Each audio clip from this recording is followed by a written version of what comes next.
Boa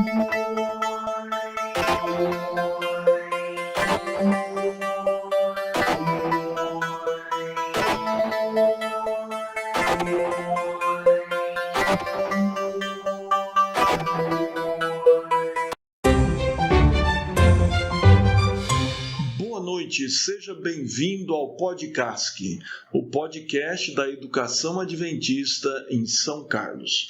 E hoje, dando prosseguimento aos 10 dias de oração, nós estaremos falando sobre o tema Saúde na Família. E hoje nós temos o convidado especial, professor Franceli. Muito obrigado por ter aceito o convite, nós agradecemos imensamente.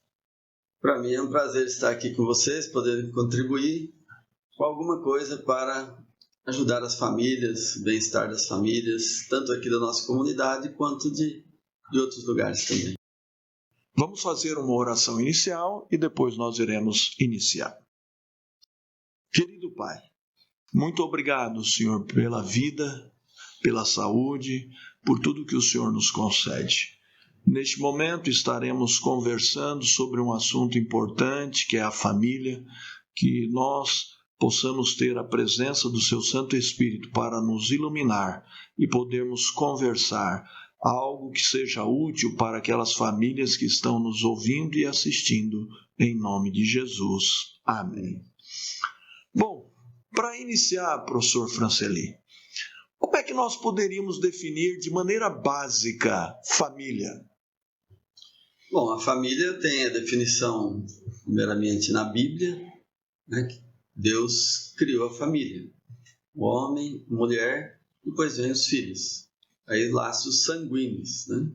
Mas existem outros tipos de famílias também, né? As famílias modernas não estão totalmente adequadas a esse modelo original dado por Deus. Mas família implica em relacionamento, né?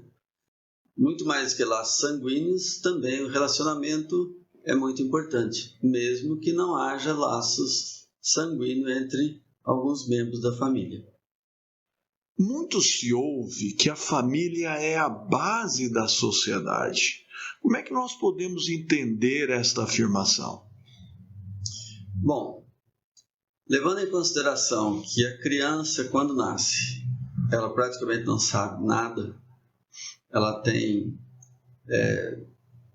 necessidades que a mãe precisa suprir, desde alimentação, troca de roupa, cuidados de higiene, saúde, tudo.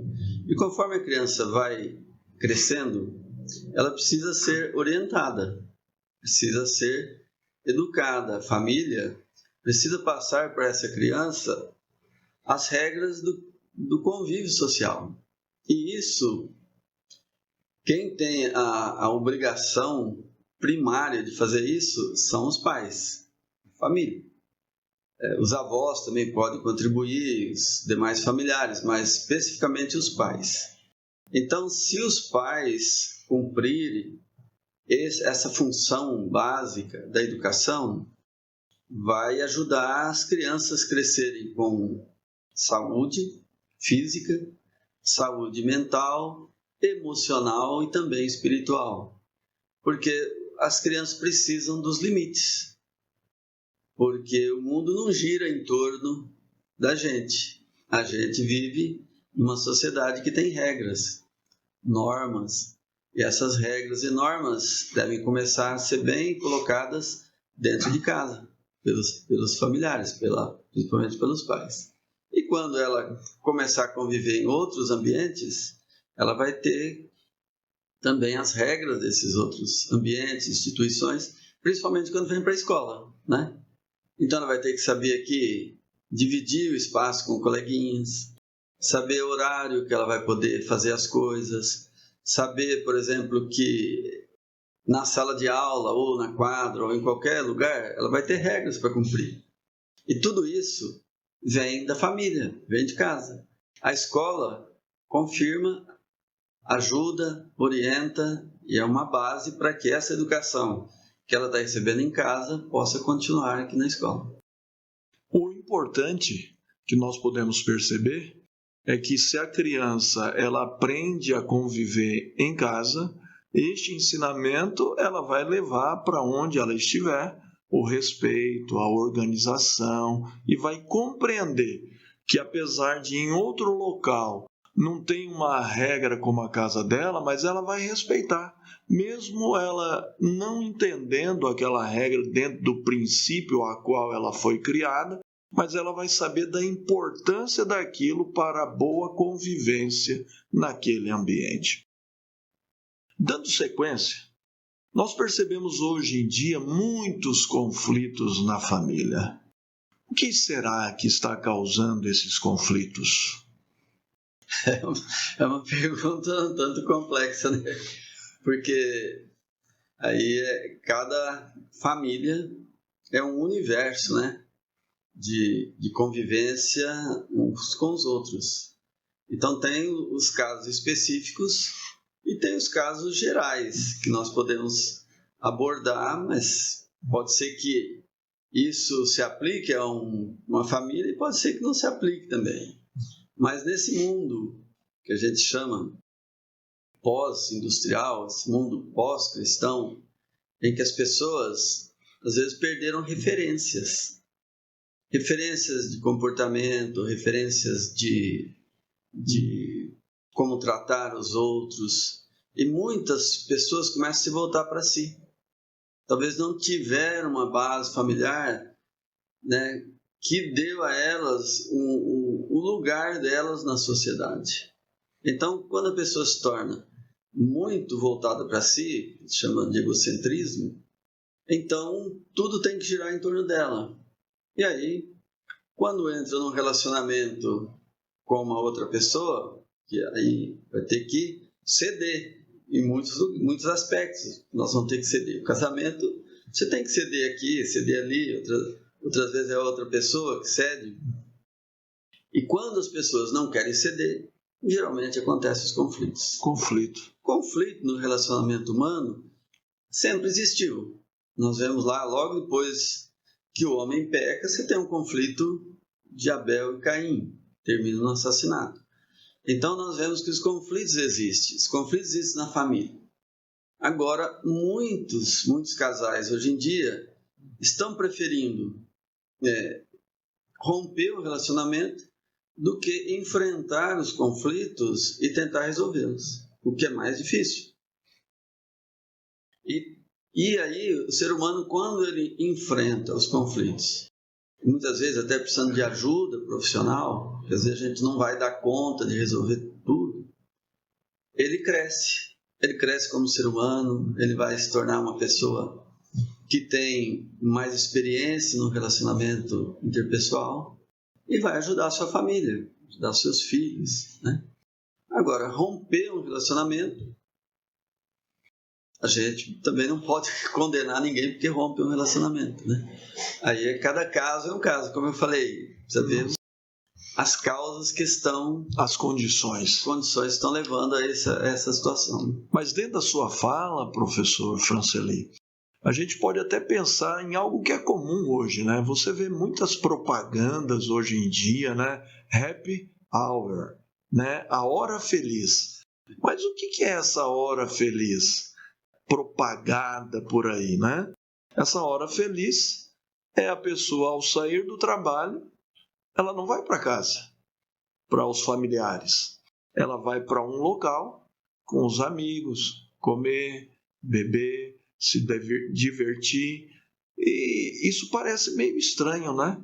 Porque, teoricamente, se eu estou longe da minha família, tenho um bom relacionamento com a minha família, eu deveria estar doidinho para ir lá ver meus parentes, minhas famílias, meus amigos, meus queridos, né? Algo que a gente precisaria pensar e refletir dentro da sua fala, de pensar apenas em si mesmo.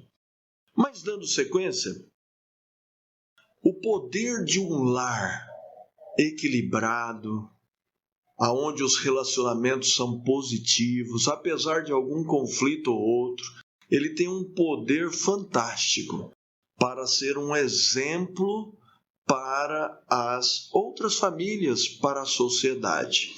Eu gostaria de ler um texto de 1 Timóteo, capítulo 5, verso 8. Vou abrir aqui na Bíblia, no celular, para ser um pouco mais rápido, tá?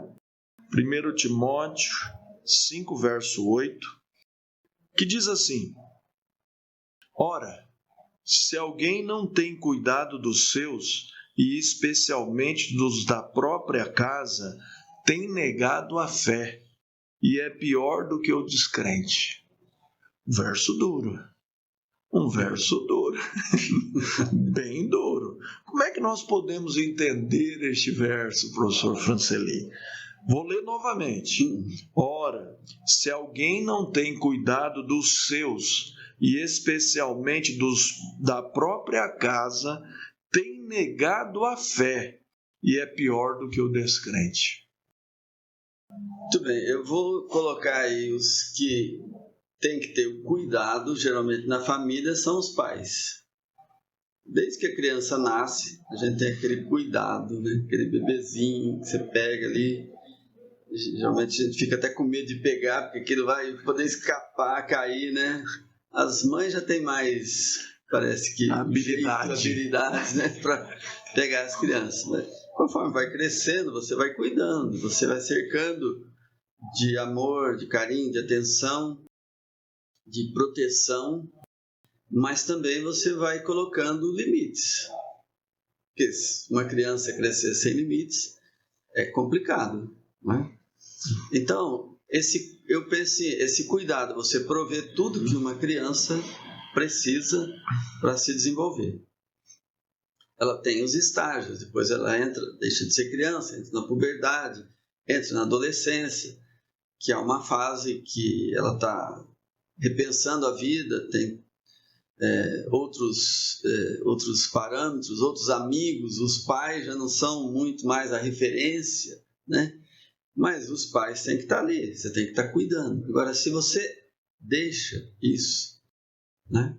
Se você abre mão dessa função básica, estou falando dos pais, se abrir mão dessa função básica dos pais, então você entrega seu filho para quem educar? Você vai entregar para quem orientar? Você vai entregar para quem estabelecer os limites, né? Então, eu penso que nesse sentido, a pessoa que faz isso, não cuidando daquilo que saiu dela, ela se torna uma pessoa pior do que aqueles que não têm nenhuma referência além de si mesmo, que é a referência ao eterno, acima de nós. Então, isso é preocupante, né? A Bíblia fala isso. Eu aplico para mim, primeiro. Eu aplico para mim, porque hoje eu não tenho mais filhos pequenos, mas eu tenho alunos que eu posso ajudar a cuidar, que eu posso orientar, né? Então, eu penso que a gente deve ter amor pela função que nós estamos empenhando no momento. Com certeza, né? Dando seguimento, a próxima pergunta que eu faria, quando inicialmente o professor falou sobre família, o professor falou que família está relacionado com relacionamento. Sim. Nós sabemos que a base de todo relacionamento é o amor. Será que eu posso amar os meus familiares sem expressar o amor? Sem expressar isso em falas ou ações? Um amor secreto? Amor secreto. Será que é possível? Eu acho meio difícil, né? A outra pessoa acreditar que você a ama se você não demonstra. Se isso não é expressado em palavras, em ações, em cuidados, tanto no relacionamento entre marido e mulher, quanto também os pais com os filhos, né? Então, eu acho difícil. Eu acho que o amor tem que ser manifestado, né? Vou ler um texto bíblico para reforçar a sua resposta de 1 João 3,18, que diz assim: Filhinhos, não amemos de palavra, nem de língua, mas de fato e de verdade. Falar que ama é fácil. Agora, viver o amor, expressar o amor, não é tão simples. Por isso que Jesus deixou o céu, veio à terra e morreu na cruz. Isso é amor verdadeiro, sim, né? Dando seguimento, o amor é um sinal de fraqueza? Sim ou não, professor? Não, de jeito nenhum, né? Por que não? Porque o amor,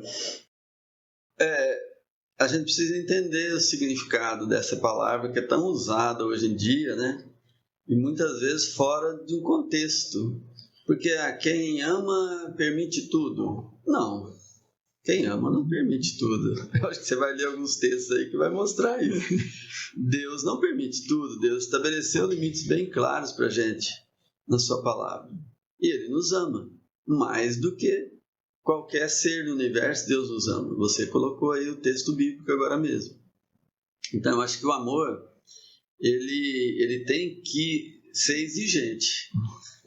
Ele não pode permitir tudo, aceitar tudo, ser permissivo com determinados comportamentos, principalmente dos filhos. Eu me refiro aqui aos filhos. Os pais, eles precisam mostrar para os filhos que eles são pais, que eles amam os filhos e que eles se importam com os filhos.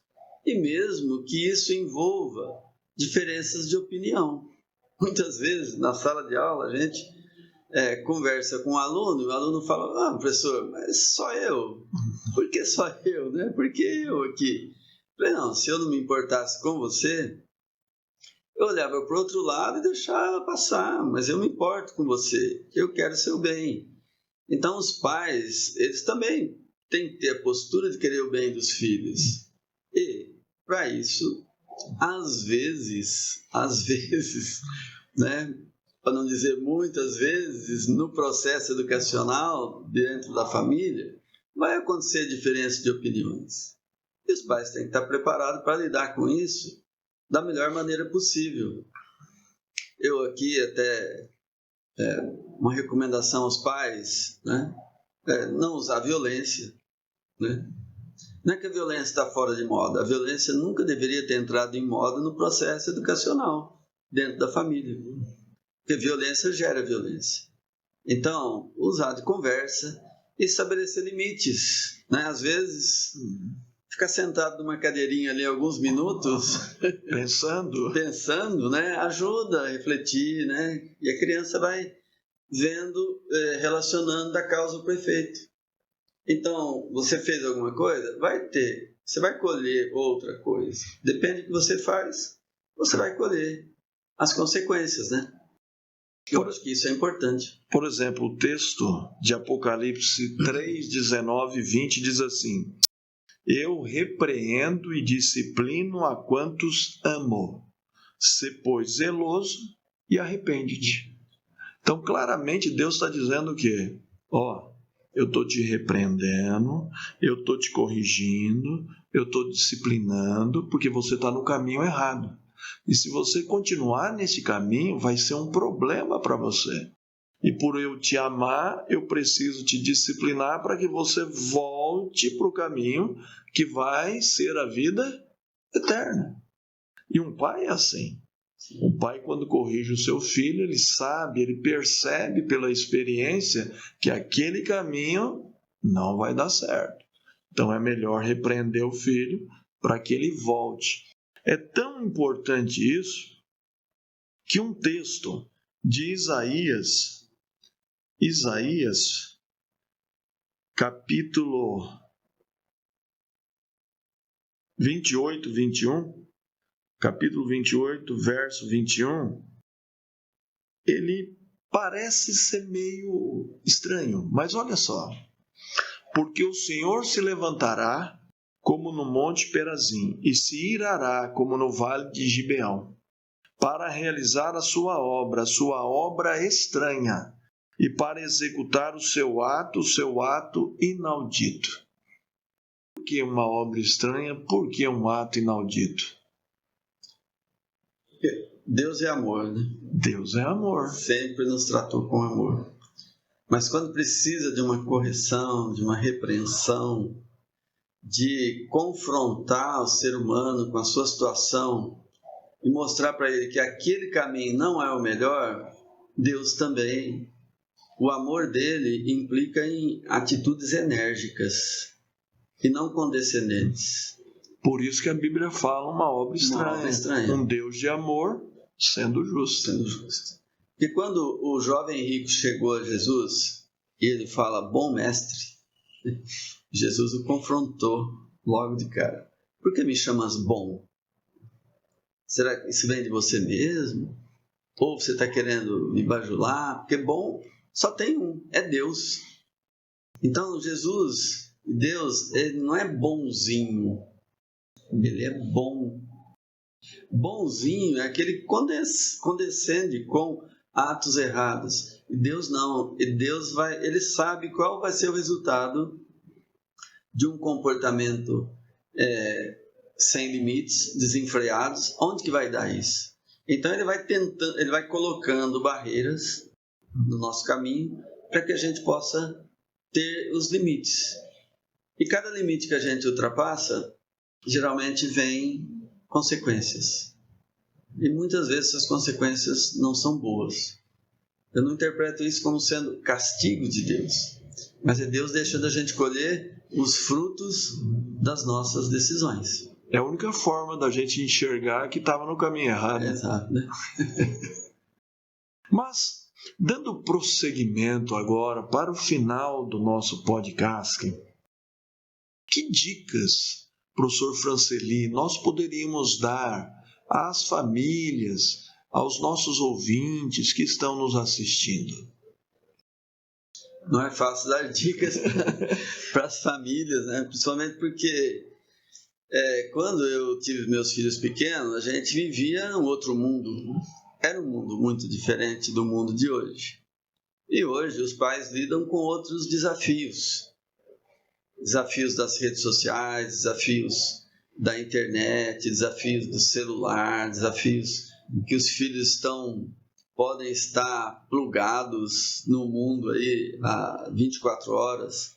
No tempo que eu fui pai, que as minhas crianças eram pequenas, não tinha isso, estava começando. Então eu creio que um dos maiores desafios para os pais hoje seria controlar o acesso dos filhos a essas redes sociais. Então, eu assisti outro dia uma palestra de uma psiquiatra, esqueci o nome dela aqui, ela está na Folha de São Paulo. Ela disse que os pais têm que confrontar os filhos com relação ao uso do celular e das redes sociais. Ela usa uma expressão bastante forte. Como os pais confrontam os filhos com relação às drogas. Então ela foi incisiva. E ela nessa palestra, ela diz que o celular é como o fogo. Ela fala, o fogo foi uma das maiores invenções humanas. Só que o celular nas mãos de crianças, na idade muito precoce, é como um fogo e vai queimar. E a gente não sabe quais serão as queimaduras que surgirão. Então, pais, eu sei que a tarefa de vocês não é fácil. A tarefa de vocês é difícil, né? Vocês trabalham muito hoje em dia. Os pais sempre trabalharam, mas hoje parece estar mais corrido, né? As mães têm que sair também para o mercado de trabalho. Muitas vezes os filhos ficam em escolinha durante o dia todo.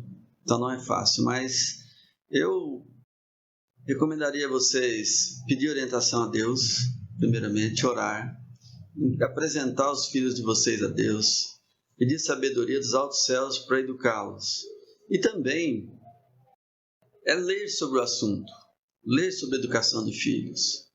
Existe muita coisa boa, vídeos sobre educação de filhos. Tudo isso vai ajudar vocês a lidar melhor com essa tarefa que é a mais importante que nós temos no mundo, que é educar os nossos filhos.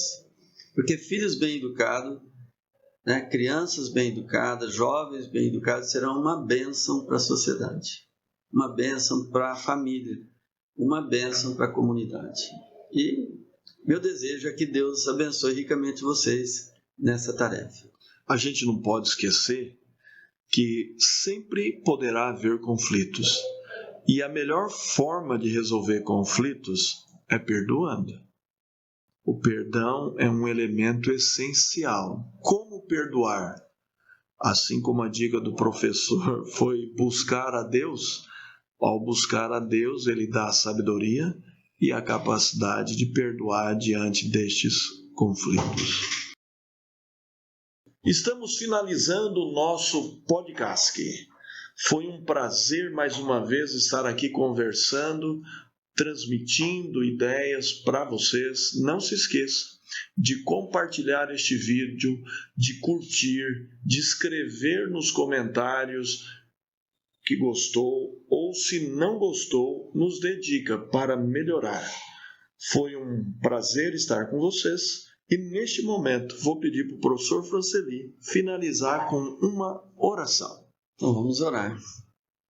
Senhor Deus, nosso Pai, queremos nesse momento agradecer o Senhor pela iniciativa do colégio de proporcionar às famílias do Colégio Adventista a oportunidade de participar desses 10 dias de oração, participar desses momentos de comunhão com o Senhor, que é a fonte da vida, que é a fonte da sabedoria e do amor, e que esses atributos que o Senhor tem possam ser apropriados por todos nós, pelos alunos do nosso colégio, pelos familiares desses alunos, e que a bênção do Senhor possa estar em cada lar aqui, que são representados pelos alunos em nossa comunidade. Abençoe também o pastor, iniciativa dele, abençoe de maneira especial, Senhor, os nossos alunos, que eles possam ter uma real experiência contigo e colocar o Senhor como o primeiro lugar na vida deles. Tudo isso te pedimos e agradecemos em nome de Jesus. Amém. Amém. Boa noite. Até a próxima.